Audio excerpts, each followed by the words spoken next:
Assalamualaikum warahmatullahi wabarakatuh. Jumpa lagi bersama admin. Hari ini kita akan membahas informasi resmi terkait dengan P3K terbaru. Simak selengkapnya dan jangan di-skip. Bagi yang baru bergabung agar tidak ketinggalan informasi, silakan bantu dengan like, komen, dan subscribe. Sampai sekarang nasib tenaga honorer di 2023 belum jelas dan masih menjadi PR pemerintah khususnya Kemenpan RB. Atas kondisi tersebut, saat ini Kemenpan RB terus berusaha mencari solusi soal permasalahan tenaga honorer yang bekerja di lingkungan instansi pemerintah. Sebelumnya Menteri PAN-RB, Azwar Anas bertemu dengan Asosiasi Pemerintah Provinsi Seluruh Indonesia, APPSI, dan Asosiasi Pemerintah Kota Seluruh Indonesia, APEKSI. Anas mengungkapkan kesiapannya untuk mengurai ini bersama tim dari APPSI, APKASI, dan APEKSI untuk membahas formula-formula terkait tenaga non-ASN. Pemerintah telah menetapkan bahwa keberadaan tenaga honorer akan dihapuskan paling lambat pada tanggal 28 November tahun 2023. Padahal, masih terdapat sekitar 1,3 juta tenaga honorer yang tersebar di seluruh instansi pemerintahan. Menurut Anas, keberadaan tenaga honorer adalah permasalahan kompleks yang harus diurai satu persatu secara bijak. Sebab, solusi atas nasib para honorer ini harus diputuskan dengan mempertimbangkan gerak birokrasi dan pelayanan publik. Selang beberapa waktu, Kemenpan RB melakukan rapat koordinasi bersama Bupati seluruh Indonesia. Rakor yang dihadiri langsung oleh Menteri PAN RB Abdullah Azwar itu membahas tindak lanjut bila pendataan non-ASN resmi berakhir, sesuai lini masa jadwal yang telah ditentukan. Bupati seluruh Indonesia selaku kepala daerah bersama Kemenpan RB dan jajaran yang hadir turut melakukan persamaan dan persatuan persepsi dalam mencari jalan tengah atas penyelesaian permasalahan tenaga honorer non-ASN setelah pendataan non-ASN berakhir dalam waktu dekat.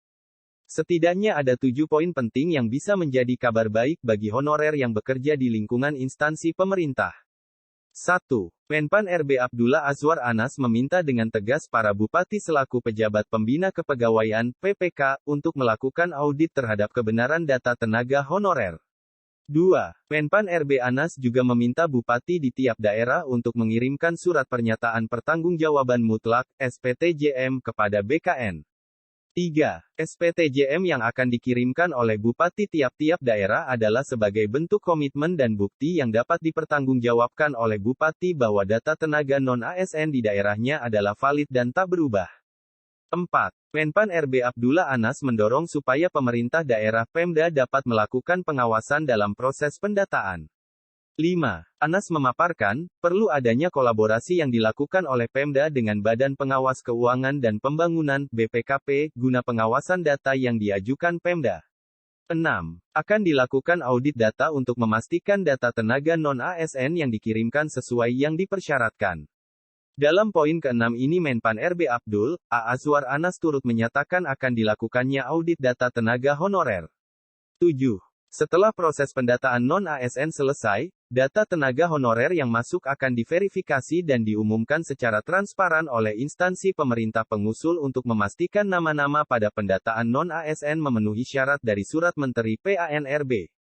Dalam rakor tersebut, Kemenpan RB dan seluruh bupati Indonesia juga disinggung perihal hasil pendataan yang saat ini dilakukan oleh instansi pusat dan tiap daerah. Rupanya, masih ada data tenaga honorer yang diinput belum sesuai dengan Surat Menteri PAN-RB No. B-1511-M.SM, pukul 1.2022 pada tanggal 22 Juli tahun 2022. Tak hanya itu, terdapat pula permasalahan lain terkait kualifikasi pendidikan terakhir yang dimiliki oleh tenaga honorer. Di mana, tidak sedikit kualifikasi pendidikan dari tenaga honorer yang mengikuti pendataan non-ASN tidak sesuai syarat untuk menjadi ASN.